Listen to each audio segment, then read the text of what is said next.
Be good channel சார்பாக நேயர்களுக்கு என்னுடைய பணிவான வணக்கம். இப்போ நாம் சந்திக்க போகிறது இன்டர்வியூ பேரில் வந்து இந்த பூபதிங்கிற பையன் புழிஞ்சு எடுத்துட்டான். விட்டான்னா மொத்த வாழ்க்கையுமே எடுத்துட்டான் போல இருக்குது. ஆனால் இது சொன்ன சம்பவங்கள் அத்தனையுமே ரொம்ப சிறப்பு.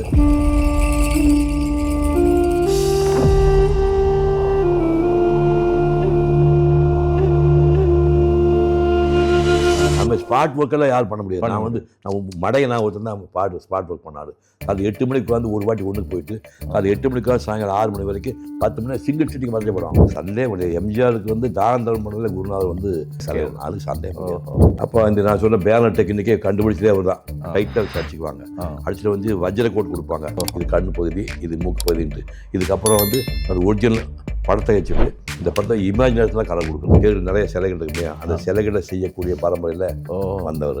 கலைவாணர் தூங்கிட்டு இருக்காரு. இந்த பையன் போய் கதை தட்டி ஆசன் 7 மணிக்கே எனக்கு ஷாட்டுக்குறாங்க, இன்னைக்கு கடையில் என்ன திறக்க மாட்டேன் செருப்பு இல்லையா அப்படின்னாரு. இவன் வந்து பார்த்துட்டு போயிட்டு ஹோட்டலில் போய் சாப்பிட்டு போகிறான். மறுநாள் இவன் வரான். இவன் வந்தோடனே வாடா தம்பி பார்க்க வந்து எனக்கு இப்படி வரவங்கெல்லாம் தன்னை பார்க்க நன்றி சொல்லிட்டு ஒரு டிக்கெட்டு சாப்பாடு கொடுத்து வெறும் வயிற்றோட போகாதைக்கு சாப்பிட்டு போகிறாரு. ஒரு சாதாரண ஒரு காமெடி நடிகனுக்கு மெட்ராஸ் மொத்தமே கூடின மாதிரி க்ரௌடு எப்படி வந்திருக்கும், அப்படி என்ன அவர் பண்ணார் அப்படின்னு பார்த்தா, அவர் நாளைக்கு காலையில் யாராவது வந்து ஐயா கை நீட்டினா கொடுக்கறதுக்கு என்ன இருக்குன்னு நினச்சாரு. நைட் ஷிஃப்ட் போயிட்டாரா. 12 வயசோட படிப்பு செஞ்சிடறாங்க. 21 வருஷம் சினிமா நடித்தார். 40 வயசில் டேக் ஆஃப் ஆகிட்டார். ஐயா, என்னோட ஃபாதர் பாலமுருகன் வந்து அண்ணா அவங்க கூட இருந்தவங்க. அண்ணா கூட இருந்து அவர் தான் அப்பாவை கதாசிரியர் ஆக்கினவர். அப்போ என்னோட ஃபாதர் சொல்லுவார், அதாவது இது வரைக்கும் அண்ணாவுடைய மறைவப்போ ஒரு கூட்டம் வந்தது, அந்த மாதிரி ஒரு கூட்டம் இதுக்கு முன்னாடி வரல பின்னாடி வரல, அப்படி சொல்லுவார் எங்கள் ஃபாதர். இது வந்து ஒரு அரசியல் தலைவர். இதுக்கு என்எஸ்கேயை பற்றி நீங்கள் குறிப்பிட்டிருக்கீங்க. அந்த ஒரு க்ரௌடு ரொம்ப ஆச்சரியம். அப்படி ஒரு கூட்டம். அவர் ஒரு ஹீரோ கிடையாது, அரசியல்வாதி கிடையாது.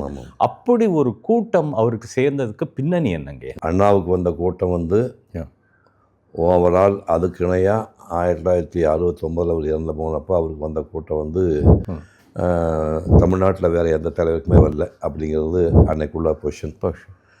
அதுக்கப்புறம் வந்து காமராஜ் இருந்தப்போ அவருக்கு கடுமையான கூட்டம் வந்தது. அப்புறமா தான் எம்ஜிஆருக்கு 87 இருந்தப்போ அவருக்கு பெரிய கூட்டம் வந்தது. ஆனால் இவர் வந்து ஆஃப்டர் ஒரு அரசியல்வாதி கிடையாது, ஒரு ஹீரோ கிடையாது, ஒரு சாதாரண ஒரு நடிகர் தான். நடிகருக்கு வந்து தமிழ்நாடு பார்த்து மிரண்ட முதல் கூட்டம் வந்து 1957 ஆகஸ்ட் மாதம் 30ஆம் தேதி அவர் இறக்குறாரு. அப்போ நான் வந்து கோயம்புத்தூர் இருக்கேன்.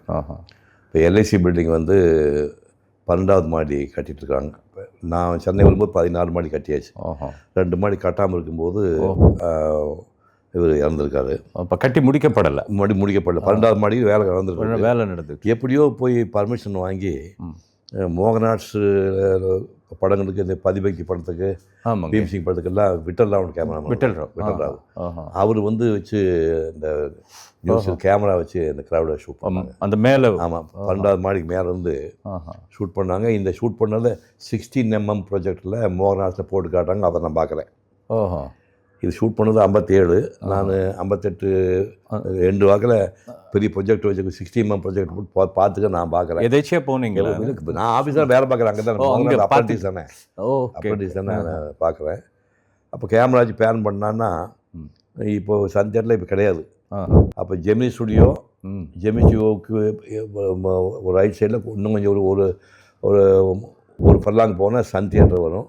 சன் தியேட்டர்லேருந்து எங்கேயுமே ரோடு கிடையாது, வெறும் தலை. அப்படியே இப்போ கேமரா பார்த்துட்டே வருது. ஜெமினி இப்போ ரவுண்டானா இருக்குது இல்லையா, ரவுண்டானா கிடையாது, வெறும் அது இப்போ வந்து ஃப்ளைஓவர் வந்துடுச்சு. அப்போ ரவுண்டானா வந்தது. அந்த ரவுண்டானா சுற்றி வெறும் தலைகள். அப்படியே கேமரா பேனாகி வருது. அப்படியே இந்த பக்கம் வந்தால் அப்போ தென்னகம் முரசொலி ஆஃபீஸ்லாம் இருந்தது அந்த காலத்தில். எது சர்ச்சுப்பா கான்வென்ட் கேட்டாப்புல இருந்தது, சின்ன பில்டிங். அங்கே ஃபுல்லாக க்ரௌட் அப்படியே வருது. 1000 தர்கா வருது. அப்படியே வருது. இப்போ நீங்கள் அந்த அப்போலோ ஹாஸ்பிட்டல் போகிறீங்கன்னா அந்த ரோடு அப்படியே வருது. ஸ்பென்சர் கிட்ட க்ரௌடு வருது. அப்படியே கீழே எக்கும் பார்த்து கிட்ட க்ரௌட், ஃபுல் க்ரௌடு ரோடில். அப்படியே பேன் பண்ணுறாங்க. அப்படியே போய் இப்போ அண்ணா ஸ்டாச்சு இருக்குல்ல, அண்ணா ரவுண்டானா அண்ணா சிலையெல்லாம் கிடையாது. அங்கேருந்து அப்படியே போய் பீச் வரைக்கும் எங்கேயுமே ரோடே கிடையாது. அப்படி ஒரு க்ரௌடு. அந்த மாதிரி ஒரு க்ரௌடு வந்து பார்த்ததே இல்லை. ஒரு சாதாரண ஒரு காமெடி நடிகனுக்கு மெட்ராஸ் மொத்தமே கூடின மாதிரி க்ரௌடு இது எப்படி வந்திருக்கும், அப்படி என்ன அவர் பண்ணார் அப்படின்னு பார்த்தா அவர் வரலாறு பார்க்கும்போது ரொம்ப த்ரில்லிங்க. இந்த இதுலங்கய்யா எங்களுடைய குரு டிஜேன்னு இருந்தாருங்க. அவர் இந்த சம்பவத்தை சொல்லுவார், இந்த ஊர்வலத்தை சொல்லி, அதாவது பிராபல்யம் வேறு புகழ் வேறுன்னுவார். மற்றவங்கள பிராபல்யமா, ஆனால் என்எஸ்கே வந்து புகழா அது நினைச்சிருக்கும் அப்படின்னாரு. அப்போ இந்த கூட்டத்தை இப்போ நீங்கள் சொல்றது பார்த்தா அந்த கொடைத்தன்மை தான்.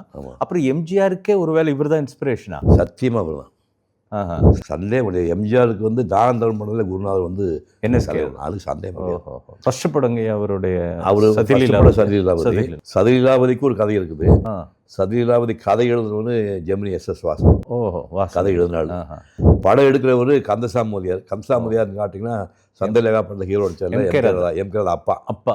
இவர் நாடகாரர் தான். நாடகாரர் வந்து பாசங்கிட்ட கதையை வாங்கி அவருடைய பையனை ஹீரோ எம்ஜிஆர் ஹீரோவை போட்டு அந்த படம் எடுக்கிறாரு.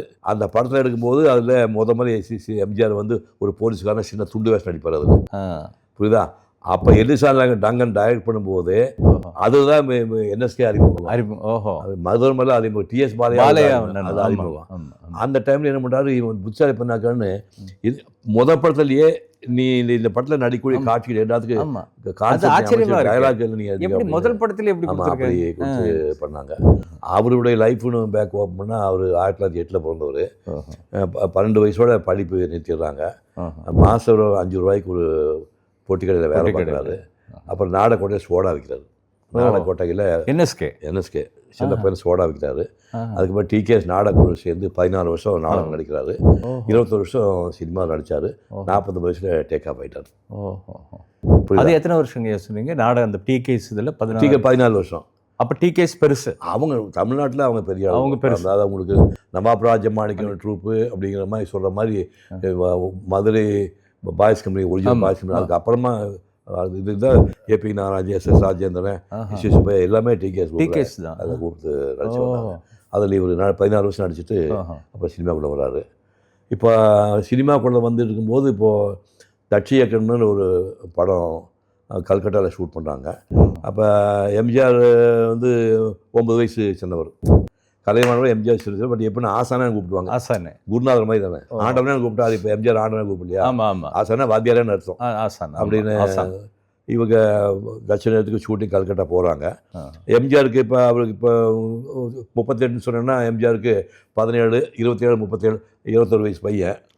இப்போ ஒரு நம்ம கூட ஒரு 10 பிள்ளைங்க வந்து கூட வர்றாங்க. நம்ம பாடி பில்டர் சொன்னால் இப்போ ரோட்டில் போயிட்டுருக்குறான். ஒரு ஒரு ஒரு 20 அடிக்கு பாலம் இருந்துன்னா நம்ம ஜம்ப் பண்ணி காட்டு, நம்ம ஆம்பளை காட்டோம்னா நம்ம ஜம்ப் பண்ணாடா அப்படிம்பாங்கல்ல. உடனே அந்த பக்கம் ஜம்ப் பண்ணாரு. 2 தடவை எம்ஜிஆர் அந்த கல்கட்டா வந்த காவாய் தாண்டாரு. ஒரு தடவை தாண்டா பிள்ளைங்க ஐயோடா இன்னொரு ஆஞ்சநேயர் வந்து லங்கைக்கு வந்த மாதிரி போறான்டா அப்படின்னு கை தட்டினாங்க. அந்த குஷிலேயே இன்னொரு செருப்பு வந்து போச்சு. ஒரு செருப்பு வந்து போச்சு. ஒரு செருப்பு அந்த மாதிரி இன்னொரு செருப்பு என்ன பண்ணுவேன், விட்டுட்டு போடான்னு செருப்பு விட்டுட்டு இவர் வெறும் காலில் நடந்து போகிறாரு. போயிட்டு கல்கட்டா போய் சேர்ந்தாங்க. போகிற நைட்டில் போய் ஆசானே செருப்பு வந்து போச்சுன்னா நைட்டுக்கு காலையில் வாங்கிக்கலாடா அப்படின்ட்டாரு.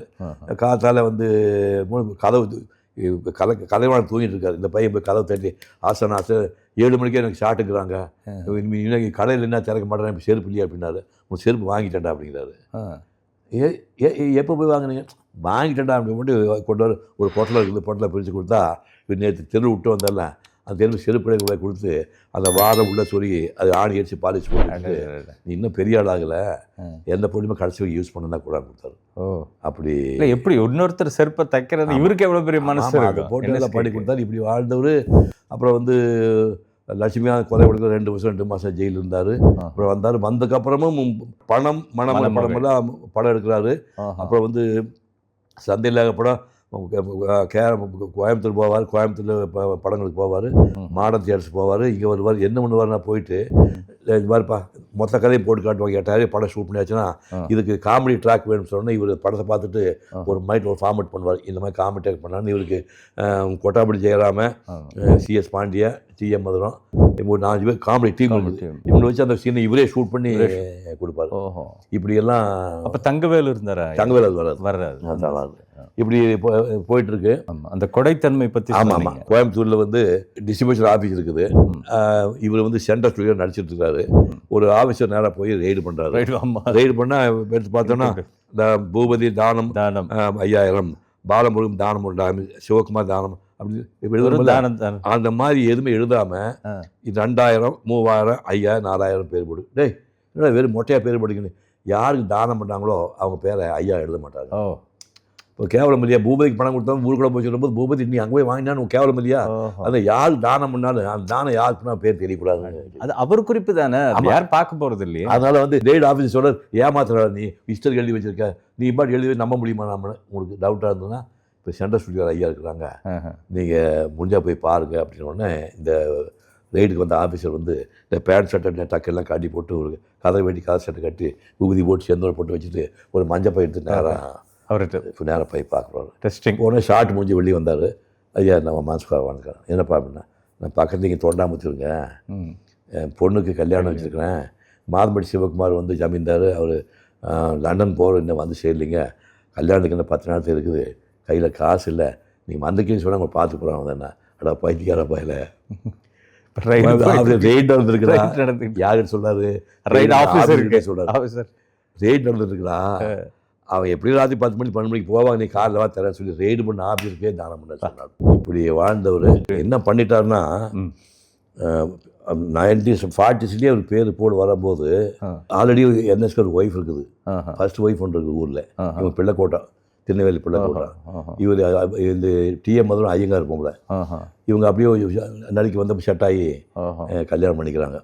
காதல் மனைவிக்கு அவ பெயரால் நாகர்கோவில் வீடு கட்டி மதுரை பவனம் பேர் வைக்கிறார். நாகர்கோவில் இவர் கட்ட வீட்டுக்கு இந்த பொண்டாடி ஞாபகத்தில் மதுரை பவனம் வைக்கிறாரு. இங்கே ஸ்ரீரங்கம் அம்மா சொந்த ஊர், இங்கே ஒரு வீடு கட்டி இந்த அம்மாவுக்கு வீடு கட்டி கொடுத்து கிருஷ்ணபவன் பேர் வைக்கிறார். வச்சுட்டு அந்த மதுரை பவனத்துக்கு கிரகப்பிரவேசத்துக்கு நினைச்சே பார்க்க முடியாது, தியாகராஜ பாகவதர் கச்சேரி வர்றாரு, எம்எஸ் சுப்ரமணியன் நெருங்கவே முடியாது கச்சேரி, ராஜத்தன் பிள்ளை நாதஸ்வரம், 3 பேருமே தமிழ்நாட்டில் யார் கிட்ட போக முடியாது, 3 பேர் வந்து அந்த இனாகுரேஷன் வாசிக்கிறாங்க. அது மட்டும் இல்லை, நாடு சுதந்திரம் சுதந்திர தூண் கிட்டத்தட்ட 60 அடி உயரத்துக்கு நாகர்கோவில் தூண் 60 அடிக்கு தூண் கட்டி குமாரசாமி முதலமைச்சர். ஆமாம். அப்போ எந்த செல்வாக்கு வந்துக்குன்னு பாருங்க. பரபரப்பாக போயிட்டு இருந்தால் ஒரு காலகட்டத்தில் அப்படியே வந்து ஜெயிலுக்கு போனார். ஜெயிலுக்கு போயிட்டு வந்ததுக்கப்புறம் படங்கள்லாம் பெருசாக வந்தால் கூட எப்படியோ நொடிச்சு போய் பேர் புகழ் போய் பணம்லாம் செலவாகி போய் கடைசியில் உடம்பு சரியில்லாமல் ஜெனரல் ஆஸ்பத்திரியில் படுத்துருக்கிறாரு. அப்போ கூட என்ன தோணுதுன்னா, அவருக்கு தன்னை வந்து பார்க்க வரவங்க வந்து வெறுங்கையோட போகக்கூடாது. பக்கத்தில் கீதா மாதிரி ஒரு ஹோட்டல் ஒரு 30 பேர் வாங்கியிருக்காரு. என்னை பார்க்க வந்தீங்களப்பா ரொம்ப சந்தோஷமா, இந்தா நீ சாப்பிட்டு போகணும், பூபதிக்கு ஒரு டிக்கெட் கொடுக்குறாரு. இவன் வந்து பார்த்துட்டு போயிட்டு ஹோட்டலில் போய் சாப்பிட்டு போகிறான். மறுநாள் இவன் வரான், இவன் வந்தோடனே வாடா தம்பி பார்க்க வந்து எனக்கு இப்படி வரவங்கெல்லாம் தன்னை பார்க்க நன்றி சொல்லிட்டு ஒரு டிக்கெட்டு சாப்பாடு கொடுத்து வெறும் வயிற்றோட போகாதைக்கு சாப்பிட்டு போங்கிறாரு. கடைசி டிக்கெட்டு இன்னைக்கு வருது. அந்த டிக்கெட் தீர்ந்து போச்சு. இப்போ ஒருத்தன் வந்தான், ஆனால் வணக்கம் என்னண்ணா டிகேஎஸ் நாடா கோயிலில் நீங்கள் நான் நினைக்கும் போது ஒன்று டிகேஎஸ் நாடா 40 இது வந்து கிட்டத்தட்ட 57 58 என்ன பிரச்சனை சாப்பிட்டு முன்னாடிச்சுன்னா பார்த்தா டிக்கெட் தீர்ந்து போச்சு. அப்படி இப்படி பார்த்தாரு. இந்த பாத்ரூம் பக்கம் ஒரு வெள்ளி சொம்பு இருக்குது, சொம்பு எடுத்து கொடுத்து மதுரை குடிச்சிட்டு இருக்கா, வரக்குள்ள எடுத்து ஓடி இருப்பேன் நான். அவன் போயிட்டான். இப்போ சாப்பாடு டிக்கெட் தீர்ந்து போச்சு, இருந்த வெள்ளி சொம்பையும் கொடுத்தாச்சு. நாளை காலையில் யாராவது வந்து ஐயா கை நீட்டினா கொடுக்கறதுக்கு என்ன இருக்குன்னு நினச்சாரு, நைட் சேர்த்து போயிட்டாரா. பெரிய விஷயம், பெரிய புரியுதா?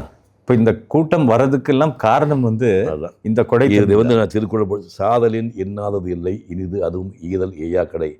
அதாவது ஒரு கொடுமையான கொடுமுறை என்னென்னா, இல்லைன்னு வந்து கை நீட்டும் போது அவனுக்கு இல்லைன்னு சொல்கிறவன் செத்து போல பெட்டர்னு வள்ளுவர் சொல்கிறார்.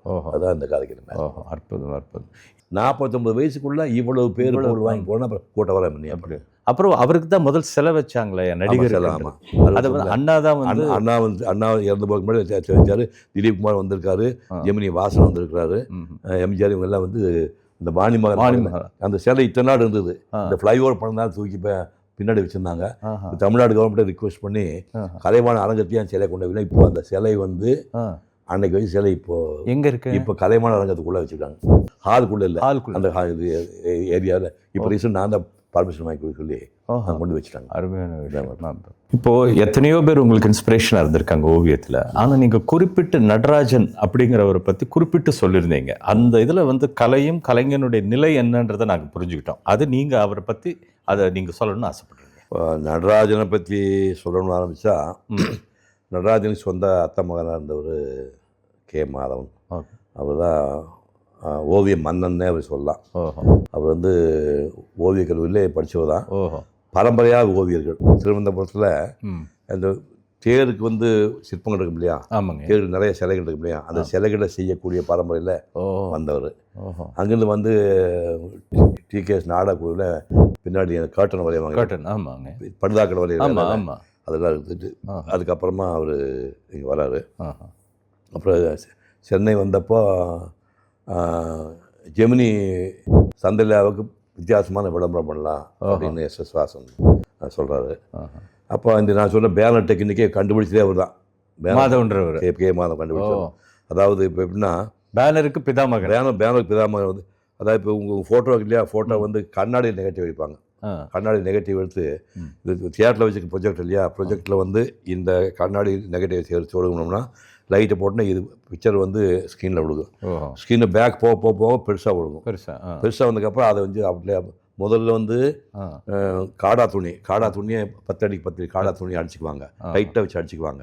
அடிச்சுட்டு வந்து வஜ்ர கோட் கொடுப்பாங்க. ஏன்னா துணி அந்த லேயர் போடுறதுக்காக வஜ்ர கோட் கொடுத்து ஃபுல்லாக அடிச்சு அது காய விடுவாங்க. அதுக்கு சாக் கோட் கொடுப்பாங்க. காஞ்சி மிளகா இப்போ கேன்வாஸ் மாதிரி ஆகிப்போச்சு. இப்போ இந்த லேண்டர்ன் வச்சு இந்த நெகட்டிவ் இந்த உருவத்தை போட்டால் நேராக உருவம் தெரியும். அது கண்ணு மூக்க அதை மட்டும் பென்சிலில் கோடு போடுறேன். இது கண்ணு பகுதி, இது மூக்கு பகுதின்ட்டு. இதுக்கப்புறம் வந்து அது ஒரிஜினல் படத்தை வச்சுட்டு இந்த படத்தை இமேஜினேஷனில் கலர் கொடுக்குறது. அதான் செதுக்கிற மாதிரி இருக்குது. கற்பனையே பண்ண முடியாது. காடா துணியில் சிவாஜி கணேசன் கொண்டு வர மாதிரி இதை வந்து கட் அவுட்டாக பண்ணுறது. மாதவன் 60 அடி கட் அவுட்டு சந்திலாவில் வந்து இப்படி கட் அவுட் வச்சு மொரார்ஜி தேசாய் வந்து அப்போ அவர் ஹோம் மினிஸ்டராக இருக்கிறாரு. தென்மேற்கு பருவ காற்று பயங்கரமாக அடிச்சு கற்பனை பண்ணி பாருங்க, 60 அடிக்கு ஒரு பெரிய பலம் இருந்துச்சுன்னா காற்று போச்சு மீது மொத்தமாக கீழே விழுந்து அடிக்கிற 10 காரில் அடிபட்டு போச்சு. அதனால் இனிமேல் வந்து பேனர் வைக்கணும் ஆர்டர் போட்டார். இதான் ஃபர்ஸ்ட் டைம் வருது பேனர் வந்து இப்போ கேள்விப்பட்டதில்லை மொரார்ஜி தேசாய். இப்போ ஒன்றுமே ஆள் போய் பார்த்தீங்கன்னா அவர் பேனர் வரைஞ்சிட்டு இருக்கிறாரு. எந்த வரையும் பார்த்தா அது வட்டமாக அது ஒன்று இருக்குது, குண்டு மாதிரி டைமண்ட் மாதிரி பெயிண்ட் அடிச்சுட்டு இருக்கிறாரு. இவர் ரஃப்பாக என் ஹைட்டு. இப்போ என்னடா பண்ணுறாருன்னு பார்த்தா இவர் ஒரு காது கீழே லோலா கீழே ஒரு குண்டு இந்த வயசு, அந்த குண்டு ஒரு குண்டு கூட நிற்கிறாரு. இதுக்கப்புறம் லோலாக் சைஸ் எங்கே, கம்மல் எந்த சைஸு, காது எவ்வளோ வயசு, அந்த காதுக்கான முகம் எவ்வளோ இருக்குது. இவ்வளோ பெரிய விஷயத்த வந்து இந்த மனுஷன் நாங்கள் சாதாரணமாக பார்த்துடுறோம் பேனர், ஆனால் அதுக்கு பின்னாடி இவ்வளோ விஷயம் இருக்குது. இவர் தான் ஓவியர் அசோசியேஷன், பேனர் ஓவியர் அசோசியேஷன் தலைவராக இருந்தார். 1952 அசோசியேஷன் ஃபார்ம் பண்ணி எப்போ எந்த வருஷம் 1958 பேனர் ஆர்டிஸ்ட் தலைவராக இருந்து மீட்டிங் எல்லாம் மோகனாஷ்ட போடுவாங்க. அப்போ நடராஜ் மூலமாக எனக்கு இவர் அறிமுகம். அப்புறம் அவர் போய் பார்ப்பேன். பார்த்த உடனே அவர் நான் ஸ்கூல் ஆஃப் ஆர்ட்ஸ் சேர்த்தேன்னு சொன்னேன். மாதவனுக்கு பையன் வேலப்பன பையன் தான், அவனை ஆர்டிஸ்ட் தான். அப்போ ஓவியக்கல்லூரி போய் படிக்கணும்னு சொல்லும்போது நானே பெரிய ஆர்டிஸ்ட்டு ஓவியக்கல்லூரி இருந்தால் கிடைக்க போகிறேன், ஒன்று வேண்டாம் இங்கே இருக்கிறா சொல்லிட்டாரு. அப்போ நடராஜன் வந்து சொந்தக்காரன் இல்லையா, அத்தை மகன் ஆகணும். நடராஜன் வந்து என்னை கூட்டிகிட்டு போய் இந்த பையன் வந்து ஓவியக்கல்லூரி படிக்கிறான், இவங்க அப்பா அம்மா யாரும் பெயிண்டர் கிடையாது, எல்லாம் இங்கே ஊருக்கா விவசாயம் பண்ண குடும்பம், இந்த பையன் இந்த மாதிரி படம் போட்டிருக்கான், இவன் மாதிரியே ஒரு கிளாஸுக்கு 25 பசங்க போடுவாங்க, 100 பசங்க, எவ்வளோ வெரைட்டியாக ஓவியத்தை பார்க்குறதுக்கு வாய்ப்பு இருக்குது. நீ ஒரு ஆர்டிஸ்ட் தானே, நீ பெரிய ஆள் ஒரு ஆள் தானே, அப்போ 20 வெரைட்டி ஆர்டிஸ்ட் பார்க்குற வாய்ப்பு இருக்குது அப்படின்னா அந்த என் ஒரு ஆர்டிஸ்ட் பார்த்து வேலை பண்ண ஸ்கூல் அவர் சேர்த்துட்டார் அவர். இல்லை நீங்கள் அப்போவே இவ்வளோ நல்லா வரையும் போது எதுக்கு போய் ஓவியக் கல்லூரியில் சேர்ந்து? இல்லை அது வைரம் இருந்தாலும் பட்டை போட முடியல, நீ வைரம் பட்டை போடணும்ல. பட்டை போடணும்ல. அப்போ வந்து ஒவ்வொரு ஊராக போவேன், தஞ்சாவூர் போவேன், வளைஞ்சிட்டு வருவேன். நல்ல ஞாபகம் இங்கே வந்து தேவர் மிஸ் இருக்குது, தேவர் மிஸ் பின்னாடி வெங்கட்ராமன் தெரு. ஆமாம், ஞாபகம் வச்சுக்குவேன். வெங்கட்ராமன் தெருவில் இது மாதவன் வீடு பக்கத்தில் என்எஸ்கே வீடு, நல்லா ஞாபகம் வச்சுக்குவோம். மாதவன் வீட்டுக்கு அடுத்த வீடு என்எஸ்கே வீடு. நான் போய் பெயிண்டிங்கில் காட்டினேன். இந்த தஞ்சாவூர் ஓவியத்தை காட்டினா நல்லங்கன்னு சொல்ல மாட்டார்.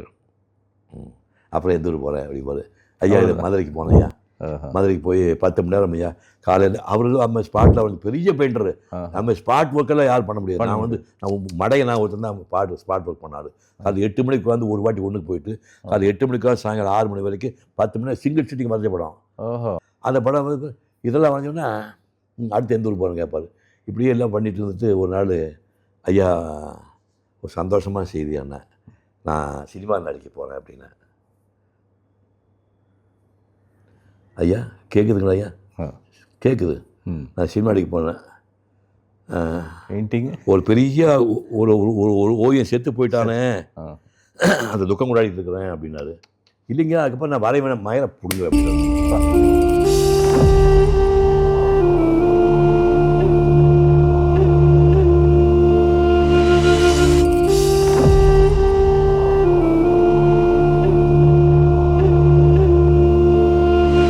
இந்த பி குட் சேனலில் நல்ல விஷயம்ன்றதுனால நீங்கள் எல்லாருக்கும் போய் சேர்ற மாதிரி நல்ல எல்லாருக்கும் ஷேர் பண்ணணும்னு உங்களை பணியும்பா கேட்டுக்கொள்கின்றேன்.